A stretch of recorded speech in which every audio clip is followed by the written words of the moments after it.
चीलिहार शहर में मकामी होटल लेवल जा मसला जिनमें पानी सफ़ाई मच्छरमार स्प्रे वग़ैरह हल न थियण ऐं टाउन कमेटी के अकाउंट में लखें रुपया निकिरण ख़िलाफ़ अॼु टाउन कमेटी जा काउंसलर जिनमें अॻूणो टाउन चेयरमैन प्रदीप ओझा, रुस्तम राठौड़, चमन महेश्वरी, गिरधारी माली, शेरवासिन वकील शौकत तबस्सुम,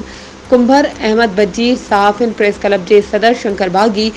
साजिद नोहड़ियो, मोहम्मद खान नोहड़ियो टाउन ऑफिस चीलिहार पहुता, जिते टाउन के अॻूणे चेयरमैन ऐं मौजूदा काउंसलर प्रदीप ओझा टाउन के चेयरमैन बिहारी राठौड़ खां पुछाणो कयो त टाउन कमेटी के अकाउंट में लखें रुपया गायब आहिनि, जॾहिं त शहर में थियल अहिड़ो को भी कम नज़र नथो अचे। आख़िर इहे पैसा किथे ऐं कहिड़ी मद में ख़र्च कया विया। शहरी वकील शौकत तबस्सुम कुंभर चयो त हिते टाउन ऑफिस में जेकॾहिं कोई शहरी कम सां अचे थो त टाउन ऑफिसर कॾहिं भी मौजूद न हूंदो आहे। चेयरमैन बिहारी राठौड़ पारां सभिनी जूं ॻाल्हियूं ॿुधण खां पोइ चयो त मुंहिंजी काफ़ी वक़्त खां तबियत ठीक नथी रहे, इन करे राब्ते में खोट रही हूंदी आहे। प्रदीप ओझा ऐं ॿियनि चयो त जुमे जे ॾींहुं रस्मी तौर मीटिंग घुराए सभिनी खे टाउन जी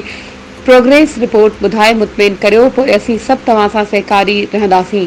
इन मौक़े ते वाइस चेयरमैन मोहम्मद अर्स कुंभार पिणु मौजूद हो। वधीक ख़बरुनि ऐं अपडेट्स जे लाइ असांजे चैनल खे सब्सक्राइब कयो